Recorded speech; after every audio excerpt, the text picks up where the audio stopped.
Hello, welcome. I'm Sama Morningstar, and I have Jasmine Rose with me here today to talk about the Biomystical Womb Oracle Card deck.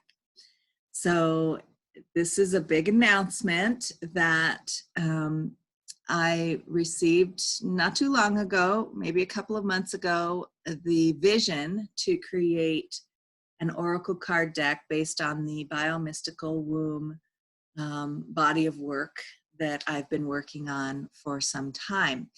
And I immediately reached out to Jasmine Rose because as I was receiving the vision for this Oracle card deck, I realized that my graphic art skills were nowhere near where they would need to be in order to do a good job on this Oracle card deck. And luckily, I had met Jasmine Rose, who designed the logo for the Biomystical Womb apprenticeship, which I absolutely love.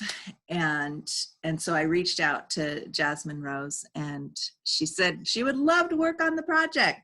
And so we are doing a Kickstarter campaign, and I wanted to make this video to introduce the idea to those of you who might be interested in pre-purchasing one of the decks and contributing in that way to our Kickstarter campaign to pay for the costs of getting this deck designed and printed and sent out to you. And there'll also be other perks that you can receive for more generous contributions to the project. So I just thought we'd come on here and do a little podcast about the project, why we're so excited about it. So first, I'd love, Jasmine Rose, if you would introduce yourself a little bit and possibly share about your graphic artwork and why you're excited about this project. Thank you so much for having me here today, Sama. And yeah, it's just been such a privilege for you to have reached out to me for this project. I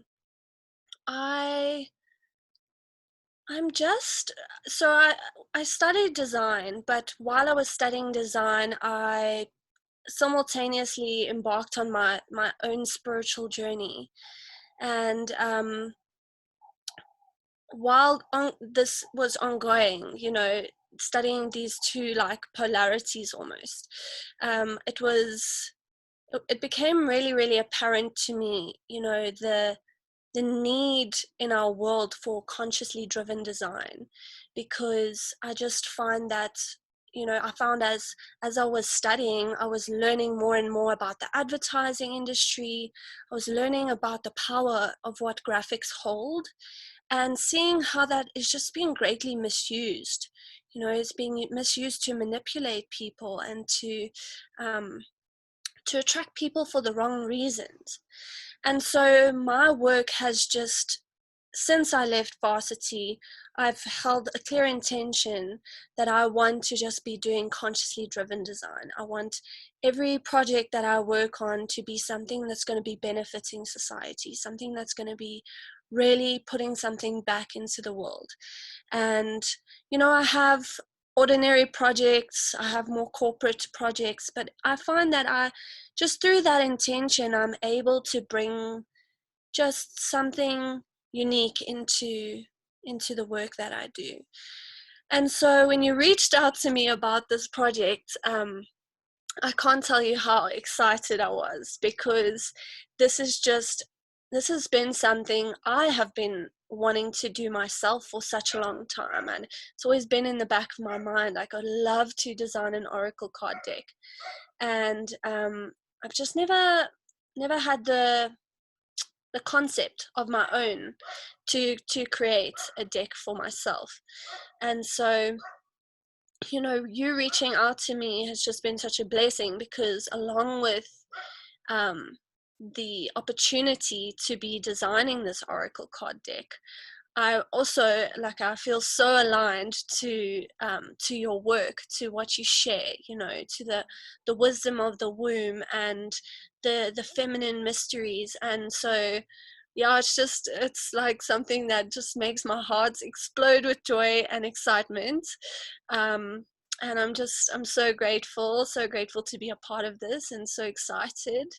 And yeah, just feeling really aligned with the vision of this project, and excited about bringing it to life for you, Sama. Well, for us, Yeah, I suppose. for everyone, uh, and it is very much my baby, as you were saying earlier. So I'm so appreciative of your enthusiasm and your skill. I guess I'll just rave about that for a moment in case anyone is looking for a great graphic designer to collaborate with, because I felt like I've had the vision of the imagery that I wanted to have on these Oracle card decks. And we've designed, well, we certainly designed my logo together, which made me realize, oh, this is how a collaborative design project could work, where I could have a vision and tell it to you as best I could. You could come back with, oh, here's some options that are somewhat close to what you were asking for. And I could say, well, how about this one? And could you tweak this and that and the other and add this and take that out? And then you could come back and say, how about this? And I could say, yes. And how about we just do this last tweak and that last tweak, or this tweak and that? And then, as many times as we need to like bring it as close as we possibly can to the vision, or at least something that represents that vision, possibly in a better way than I was even imagining. And so I've never collaborated with an artist like this that could actually produce my vision. And it's like, oh, there it is. And certainly I haven't been able to do that very successfully as my visions have developed and gotten more complex. And so I'm super grateful for your skill, and that you do have, all of these things, these abilities at your disposal that you're willing to put into service to this vision. And I'm so thrilled about we've designed together in this collaborative way the back of the cards that will have a modified version of the Biomystical Womb apprenticeship logo, but it's somehow managed to make it look like it's embedded in a stone tablet from ancient times. And then I got permission to use somebody's modern version of a cuneiform font to put on the tablet as well. It was funny, my mom asked me, what are those symbols? What do they mean? I'm like, well, they're just there so that you ask that question and you're drawn into the image and wondering what it means, what story is being told. She goes, oh, okay, so I had the right response. And just giving it this sense of a portal that you're passing through into another way of knowing, another way of learning, another way of seeing the world, which I feel like biomystical womb wisdom and healing processes are inviting us into. And it's an ancient way of knowing. Many of the societal systems that we still utilize today originated from womb wisdom. No surprise there for those of us who have reconnected with our womb wisdom, just for the basic fact that the womb is where we all come from. That's where we were all conceived, gestated, and born from. And in ancient times, human beings were in awe and lived their lives in reverence to the womb and to women who held this power to create new life. And the rhythms of the womb in relation to the moon, very influential in early human society. And this this created the calendars that we use today.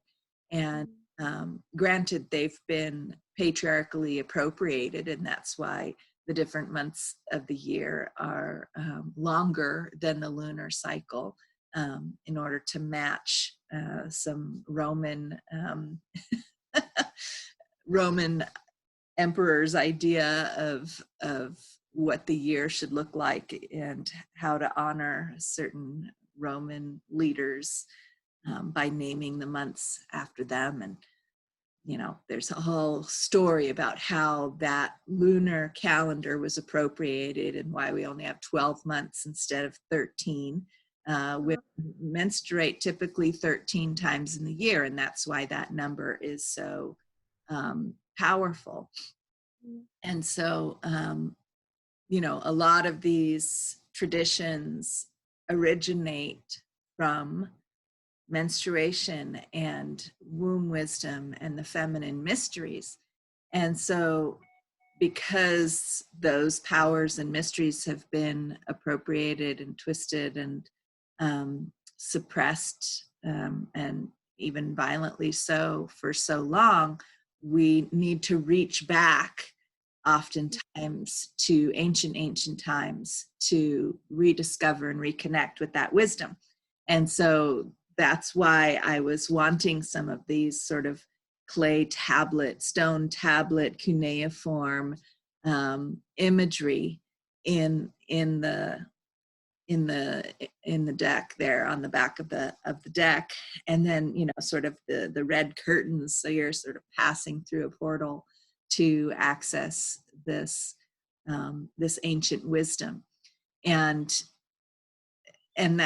so that's very near and dear to my heart, because that's what it's felt like for me. I can remember the first time that I passed through that portal and attended a women's blood mysteries retreat, and how transformative and life-changing that was for me to realize that I had this source of timeless wisdom inside my body, and that I could listen to that and let that guide my life, and let that be a source of truth in my life. And as many of us are aware of nowadays, the things that we might wish we could rely on for truth, the authorities in our societies that we might wish we could rely on for truth, are not necessarily delivering that truth and not holding true to any kind of truth, and simply manipulating truths and untruths for the good of a very small few elite people. Whereas womb wisdom brings us back into this awareness that everything we do, how we live, affects everyone. And these days, especially with the global pandemic that's going on currently as we make this video, I think more and more people are becoming aware of how connected we truly are, how intimate, and we're all breathing the same air. Everything we touch when we go out in the world is touched by everyone else at some point. And so that womb wisdom, that biomystical womb wisdom, brings us back to that awareness and reverence to that connectivity, so that we realize that every action we take, everything we do, is not just for us personally, but for everyone. And so if we do something that is harmful to someone else, it's also harmful to ourselves. And so until everyone is free, we're not free. Until everyone is living a beneficial life with all of their needs met, our life cannot be fully beneficial with all of our needs met. And this is why we see more and more people who would be considered wealthy or well off suffering from mental illness, because of the ancestral backlog of harm done to others that they are living on top of. And that adds up over the generations to mental illness and other types of illness in our bodies, that and social illness, family, the families who on top of that suffer greatly because of those ideas and those ways of life that we're currently living on top of. And so, and then, people who still maintain some semblance, even though that these people have often been severely persecuted and had genocide committed upon them, those who still maintain some sense of community solidarity, Indigenous people of color, and some communities of European origin people that are trying to reclaim that, even though that was taken away from European cultures when the rich elite took the land away. And by first targeting women's menstrual connection to the earth, by the way, this was how the European rich elite undermined the strength of that communal landholding society and culture, was by targeting the women, the powerful women in the communities, by targeting menstruation and reproductive power of women. And that was, deemed evil and witchcraft, and burned those women at the stake. And that was how the rich elite, that's now the corporate powers that are doing everything for the profit of a few, that whole mentality started, or was deeply empowered by the witch burnings in Europe.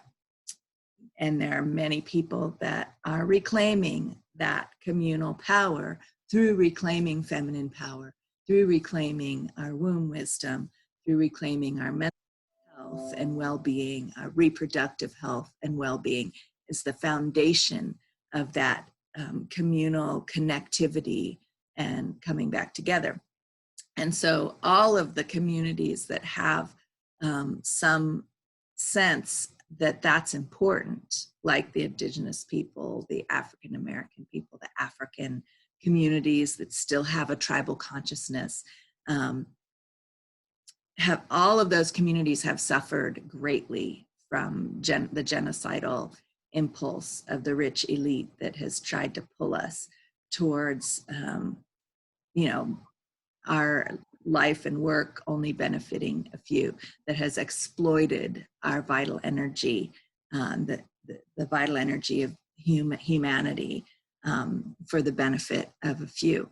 And biomystical womb healing is revolutionary in its effects and in its vision of saying, what, our true power lies within our direct connection to vital energy, each individual's direct connection to vital energy. And that's where our true power lies, is within. And anyone who's taking power from someone else, exploiting other people by taking their power, those people have no power of their own. And like a drug addict, and we, in order to support them to heal and support ourselves to heal, because we've all been influenced by that way of doing things one way or another. It takes a lot of conscious healing to regain healthy boundaries, so that we're not allowing our power to be taken by others, and we're not then responding by trying to take our power back and manipulate others in our own way. And so to heal that in ourselves is one of the things that biomystical womb healing helps us to do by really reconnecting to our own unique, individual, inner source of power so that our boundaries are clear. No one can take our power away from us. No one can exploit us anymore. And we no longer have any need or desire to take anyone else's power or exploit anyone else. And then we become able to have truly mutually beneficial collaborative relationships, which is my hope that we can do together, Jasmine Rose. I know that it already feels like that to me, and I'm sure that if we ever need to make any adjustments about our agreements that in that direction, that we'll communicate about that. But that collaborative, mutually beneficial collaborative relationships become the norm as we do our biomystical womb healing work. And so this is very political for me. This is very personal for me. This is revolutionary for me and everyone who gets involved in it. And I feel, a big question that comes up a lot about this work is why, when we start to become aware of the damaging effects of these patriarchal approaches to life, it's like, why did humanity ever go down this road? It's so self-destructive for humanity as a whole. And my sense of that is that it was a trauma response, that there was a big environmental calamity at some point, and there's evidence of that, of a big asteroid coming and hitting at the Gulf of Mexico, and imaginings of how disastrous that was, and knocking the planet off its axis, and suddenly there's not just food everywhere all the time where people are living, and then people had to plan ahead, and some people kind of went crazy, and having to get more into the logical mind. Then created this sort of church of logic that started to try to dominate the more feminine way of living and being, the dreamy, visionary way of doing things. And that was adaptive for a period of time. Well, guess what? It's not adaptive anymore. It's seen its time, and it's time for that to end. But the only way it's going to end is by those who are fully bought into that way of doing things to have an awakening. No one can tell them. They'll just dominate you. Try it.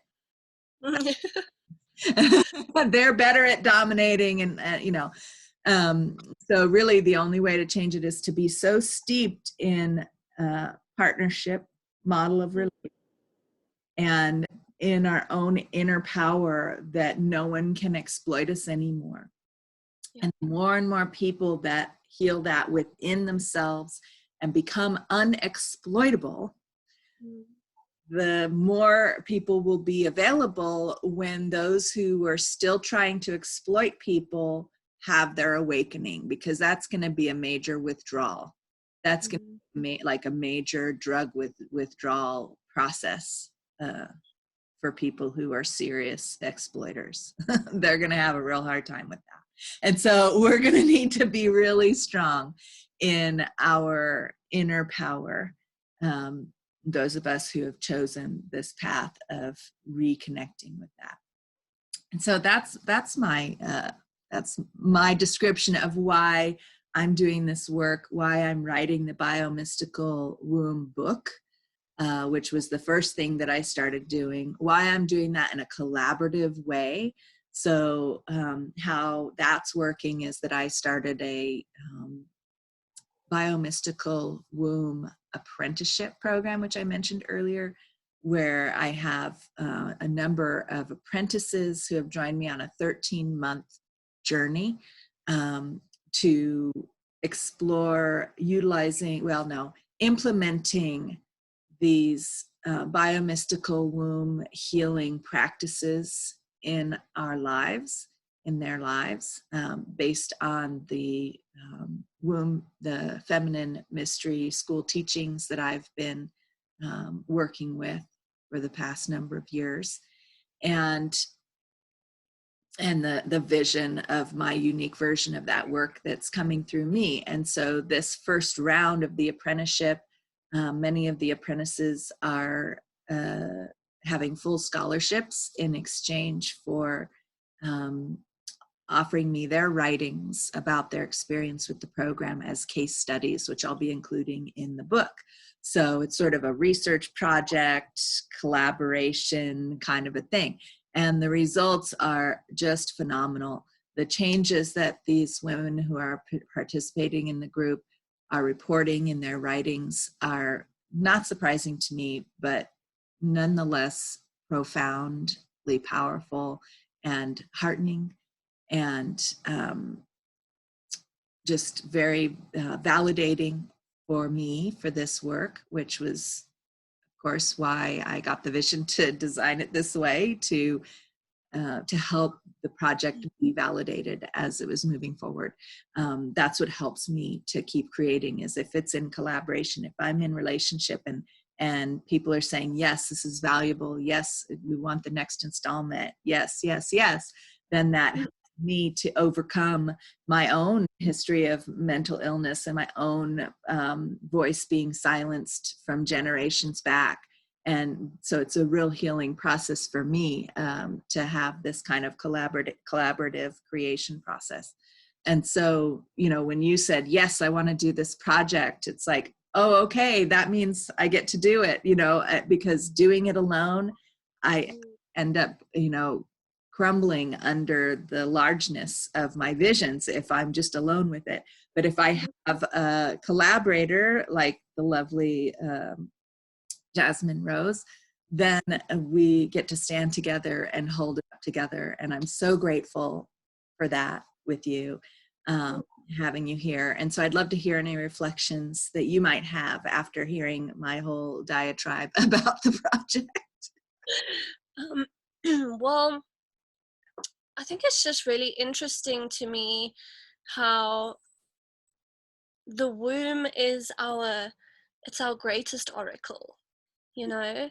And here we are creating something so appropriate because it's teaching people to come back home into ourselves and listen to the wisdom that's here and let that guide us day to day.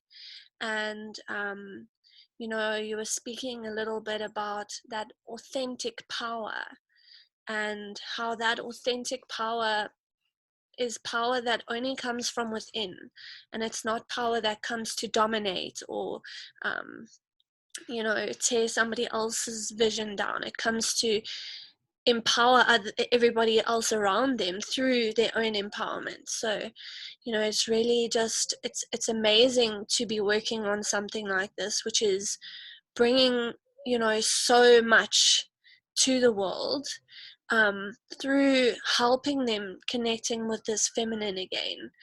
And I also feel that, you know, you touched a little bit on how we've swung through these polarities, and we've had this really terrible patriarchal system that we've been living in and we've been ruled by for such a long time now.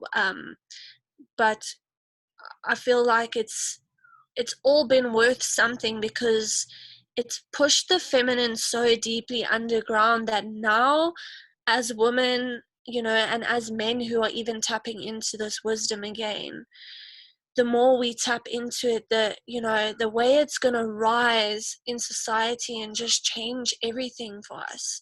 And how valuable that is, and how it's so incredible to be alive during these times, you know, seeing this huge change that's going on and seeing this rise of the feminine.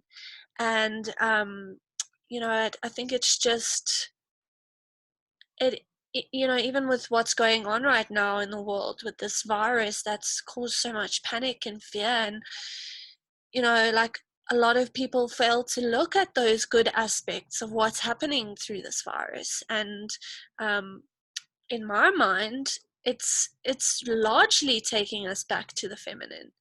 It's largely showing us how to surrender, how to let go, how to just go with the flow of what's, what's here. There's things that we can control, there's things that we can't control. um, it's time to trust in the fact that we have the structure in place, we have the means and ways to keep ourselves as healthy as we can, but then to really be able to say, well, and that's all that's in my control and nothing else. I can't control anything else. And so, yeah, that's, to me, that's very much the feminine energy. It's just that surrender, that flow, that trusting in, our own body's wisdom, trusting in ourselves to be able to look after ourselves, to keep our immune systems high, to still continue our relationships, to still, benefit from whatever's going on around us.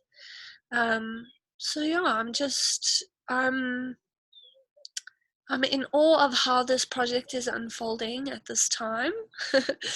And I just love I love your vision, and I love the way you bringing through this ancient wisdom through these cards. And I'm sure you'll speak a bit more about the actual cards and what you have planned for the deck, but just the whole process that can unfold throughout using the cards, I think it's very valuable. And yeah, I'm excited about it. Yeah.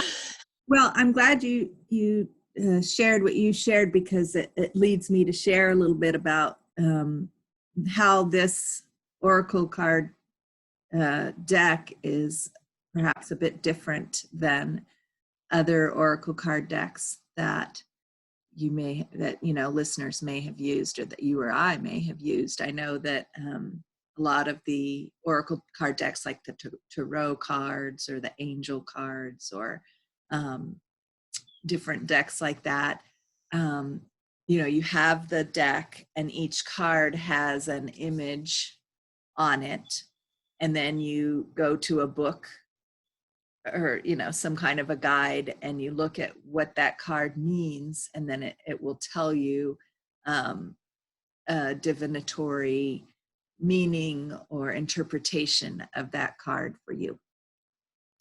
And when I received the vision for this deck, it was a little bit different. The two main differences are, yes, there will be imagery, but in the imagery, the words for that imagery will also be there.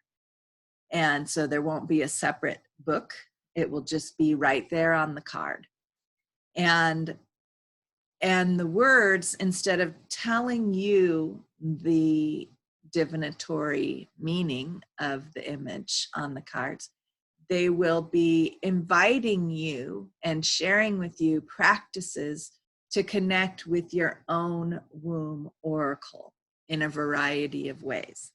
And the deck already, with initial planning, has over 100 cards. We decided to sort of limit that a little bit for the initial deck, and then we could have add-ons, later, because I kept coming up with more cards that I wanted to add to this, more practices to bring there. So there's just so many ways that we can connect with our womb wisdom, that this card deck will have in there, this treasure trove of ways for you on any given day to pull a card or two or three and have a whole ceremonial reconnection time to access your inner wisdom and your inner power, just laid out there for you with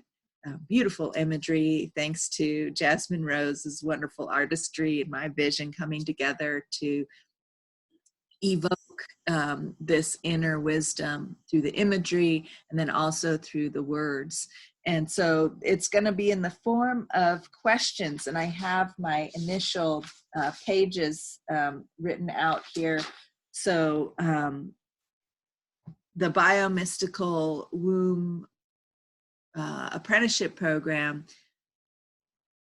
takes us on a journey that's somewhat linear as far as a timeline, but it doesn't have to be linear. That's why the Oracle card deck, you'll be picking from any part of that linear timeline on any given day. You might visit, a different part of it, but the timeline starts from before we were conceived, when our ancestors were having a council about what our um, life was going to be about, and that we were in council with our ancestors or in spirit before we were conceived, to look at our soul purpose and all the different blessings and gifts that our ancestors were bringing for us, to give us for our life, for our soul purpose, and helping us to choose the parentage and who we were going to be born through and who was going to raise us in order to serve our soul purpose.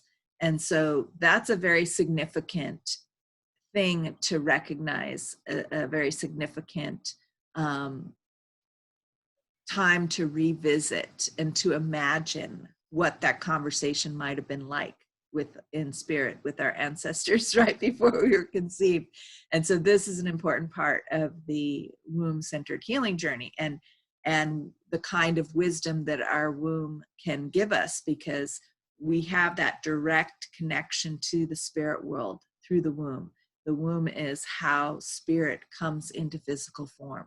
And so that connection to the ancestors is right there through the womb.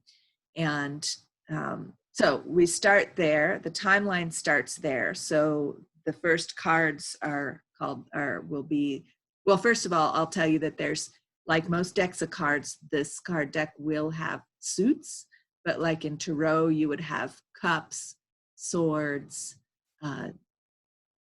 discs or pentacles, and wands, I think, are those four of the tarot cards.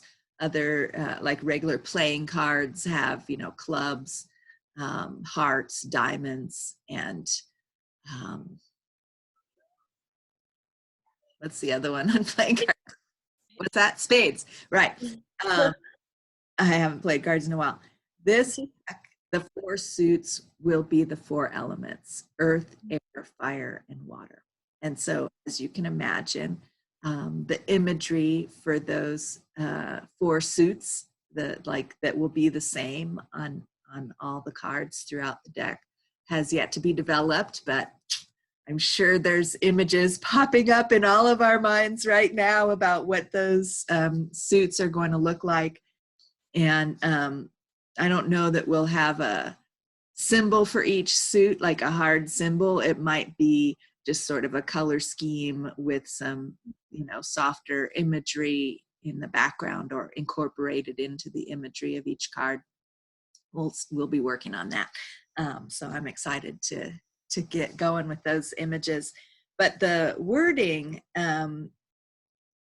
for example, in the Ancestral Council cards in the Earth deck, one of the first questions, for one of the cards would be, how did your ancestors nourish you? What physical gifts did they help to arrange in your parentage? What physical challenges and lessons did you agree to take on? So these kinds of questions give you a moment to reflect and imagine this ancestral council. And it's organized in the elements. So those were earth questions. Air questions would be, what long-range vision for your life does the ancestral council offer you? So earth questions were about your physical abilities and challenges. Air questions would be about your vision and how you would be moving and traveling through life. Water questions, what gifts of wisdom did your ancestors arrange for you to inherit or acquire? So more about wisdom and emotions. And then fire, what gifts of passion and purpose did they arrange? So what really lights your fire? What really, what are you really passionate about? And and imagining how your ancestry nourished all of these questions. And so Mm.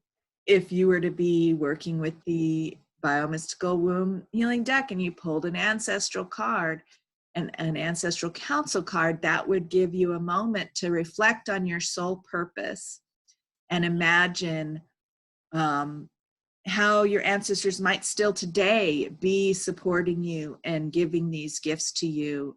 And I find this line of inquiry and reflection and even ceremony to give back to the ancestors. My goodness, we might have to include some cards like that of tasks and practices to give back to the ancestors, to nourish that relationship and that support. Mm. And then the next part of the timeline, of course, would be conception.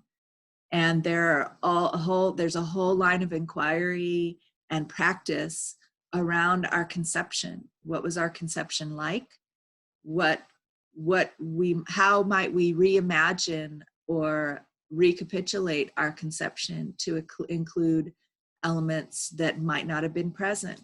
Big question I like to ask people was your mother orgasmic during your conception? For me, this is one of the original traumas that we all experience, is the lack of a female orgasm at our conception. And yeah, it just feels like a big loss that many of us experienced, of like, where was that impetus to arrive, right? It feels like, wait a second, what? I'm here, but I didn't, that didn't happen. How could I be here? You know? And so I feel like that's a strong sort of hole or missing piece in our connectedness to our embodiment. And so as we reimagine that, there's practices that we can do to give that to ourselves, or to fill that gap, if you will. And so I'll be including suggestions and lines of inquiry around our conception in the card deck, with variations in the different suits. And then, of course, regestation and rebirth, looking at how our mothers may have been stressed or under supported during our gestation, or maybe our mothers were richly supported. But the first thing I said is usually more common. But there are probably ways that our mothers were supported, as it's probably a mixture of both.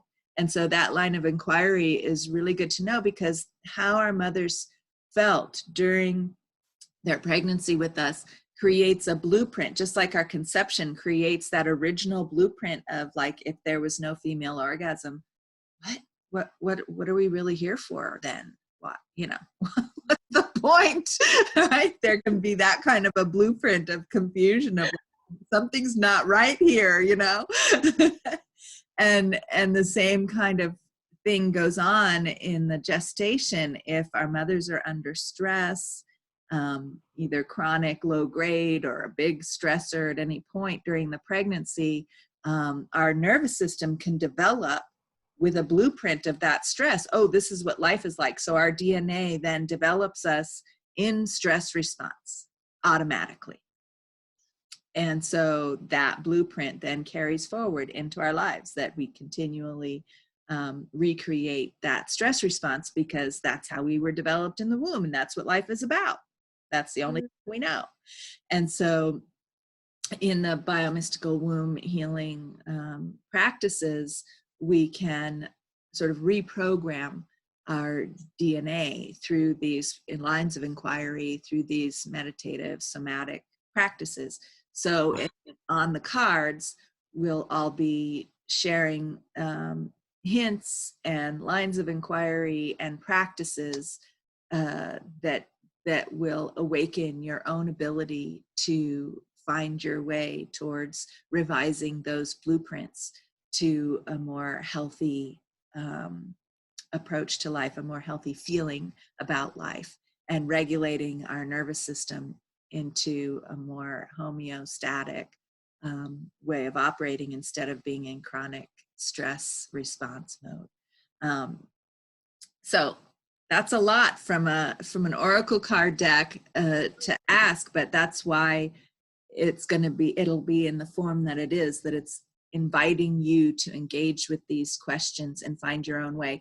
And what I've discovered in offering this biomystical womb healing work to apprentices and clients is that this process is very natural, and all it takes is a suggestion, a question to start the process, and then a space held for that line of inquiry to be witnessed and to unfold. And so eventually the biomystical womb healing book will be available to go along with the card deck, but that the idea is that the repeated use of this card deck will help you to witness your own process and to recognize the changes that are happening in your life, because that's the other experience that I've had working with clients and apprentices, is that as these lines of inquiry are engaged with, as these practices are engaged with, even in small ways, that's what happens in the womb. You plant a little tiny seed, and suddenly you have a whole new life. And so that's what can happen with these oracle cards, is that you plant a little tiny seed of looking at some aspect of the fundamental blueprint of your life.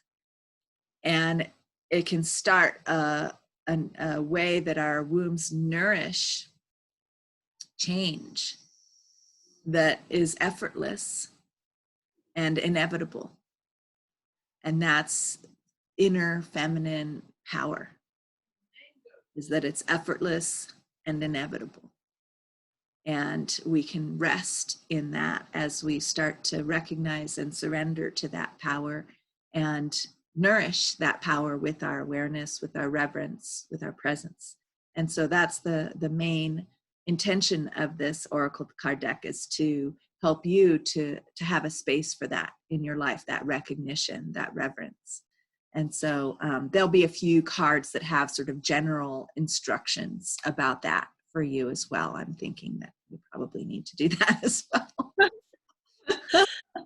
Like how to create a biomystical womb altar for yourself, or a sacred space for yourself. We'll probably put a few cards in there for that, that you can sort of have to the side and refer to every time you sit down to do a reading and do a practice. So yeah, so the timeline goes, as you can imagine, from pre-birthing all the way through remothering, through childhood, reparenting. A lot of people call it reparenting.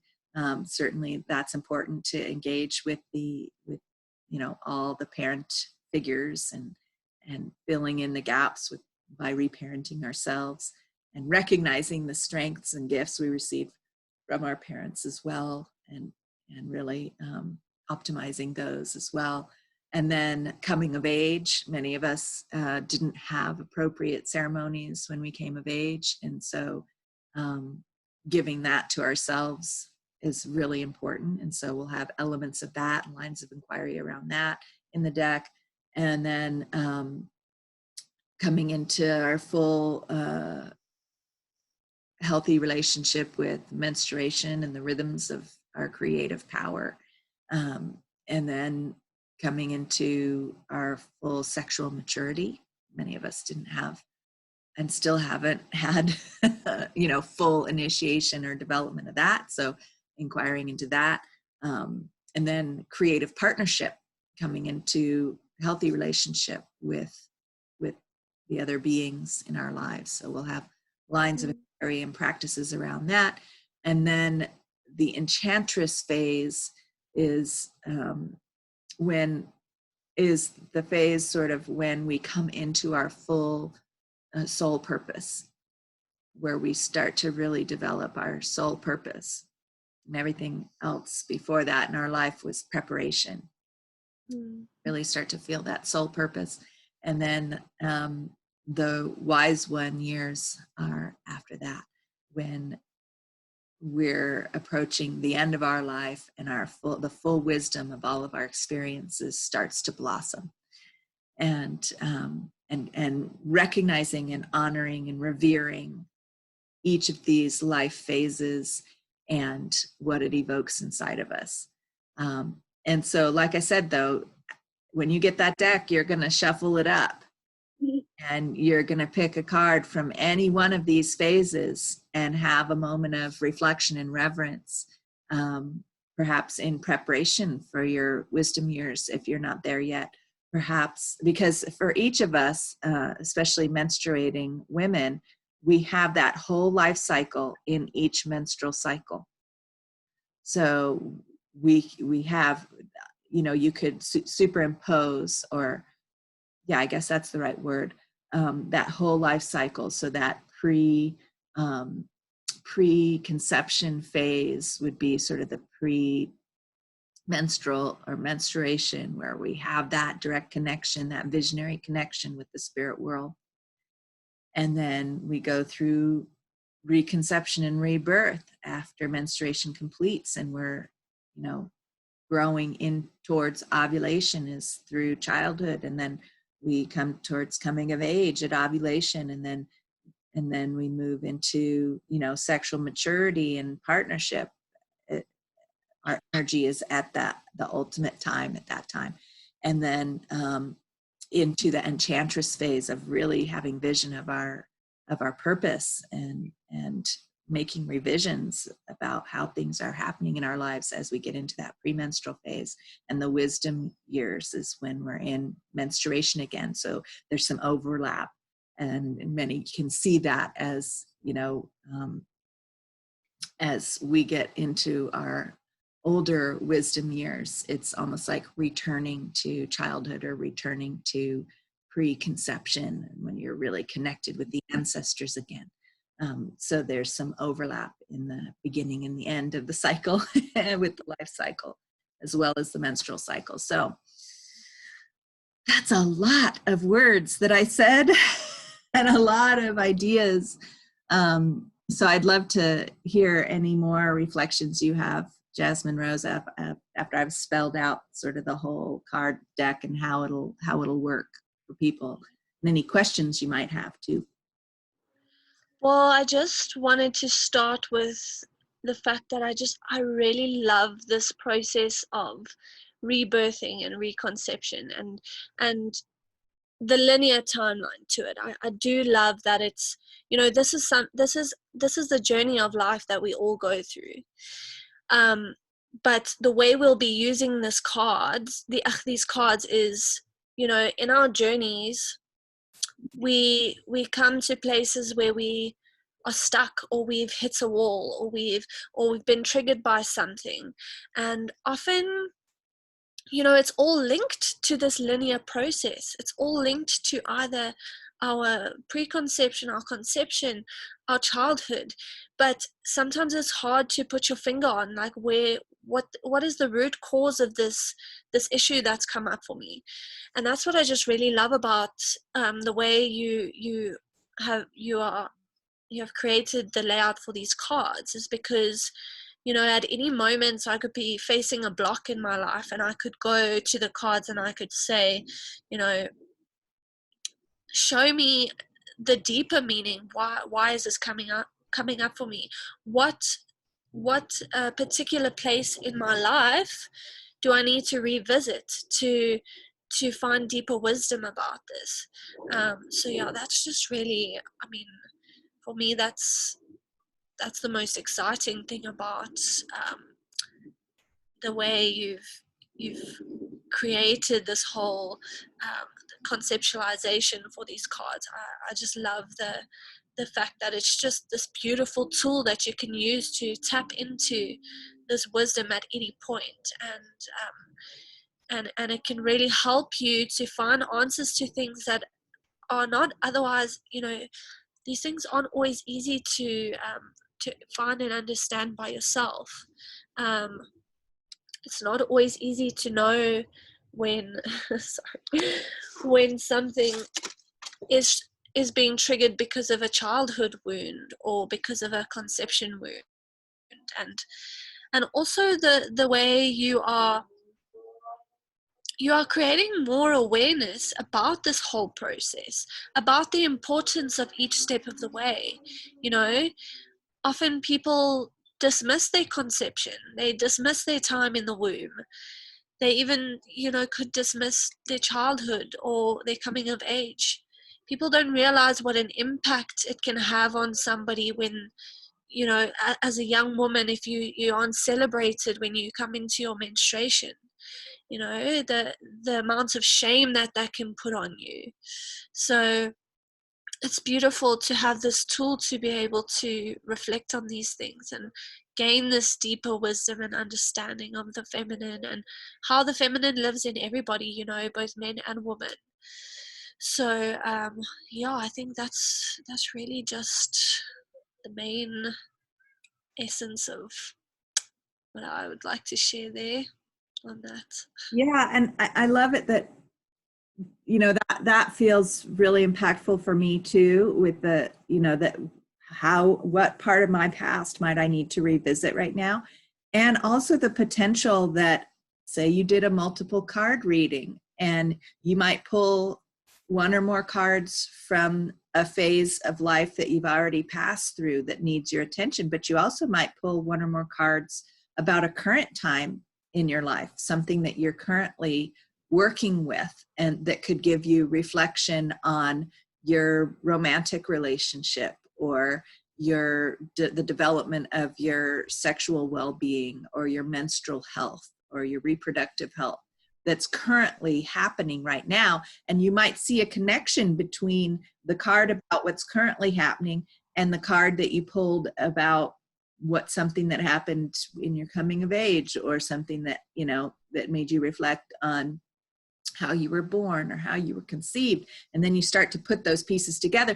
And you might also pull a third or fourth or fifth card about some phase of life that you haven't yet moved into, that makes you that evokes your future self as a guardian angel that has already gone through this learning process that you're in right now, that might have wisdom for you and guidance for you, or that you might be preparing for becoming that future self.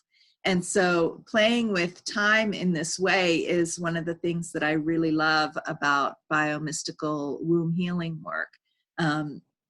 Is that it makes us realize that time really is not linear, because yes, we have this linear timeline, and then we get to play with it and we get to travel back and forth and all around and draw people back from the future, travel ourselves back into the past, become our own guardian angel in lots of different directions, and our own spirit guide. We get to be our own spirit guide from our, future wiser self, traveling back to visit our younger, self with less experience and all of that, and help ourselves out. And this is one of the aspects of this work that I really love sharing with people.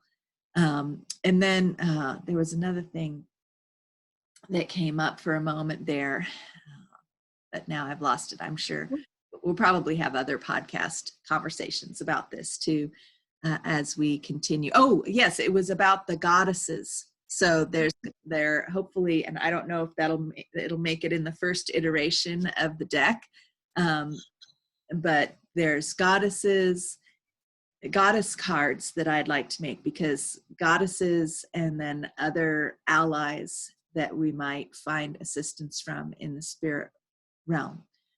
Plant allies are another set of allies that are sort of clamoring to be included in the deck. And we'll see, because as I was saying, the number of cards in the initial deck kept blossoming as more resources were clamoring to be included. So we may have, a basic first deck, and then we'll have the goddess add-on, and then we'll have the different allies added on to the deck as we go, so that you can order the add-on deck. So yeah, so the goddesses and plants, herbs can be powerful allies in these processes, and drawing in allies to help us develop our wisdom, help us nourish our inner power and our inner wisdom is an important part of it as well. So, all right, well, we could probably go on and on about this, and we already have. And so I'm just gonna see if there's any last words that you would like to share, Jasmine Rose, about this before we wrap up. Not at the moment, really. It's just I've just really enjoyed chatting to you more about the cards and your vision, and really, seeing your passion behind it all. That always helps me create from a much more purpose-driven space. So it's just been such an insightful conversation, and it's also inspired me so much. Just my own excitement about it, and about the potential that this holds for people, and myself included. And I feel very, very honored to be working on this with you, Sama, and I'm so grateful, and just thank you so much for including me. I really, really appreciate it.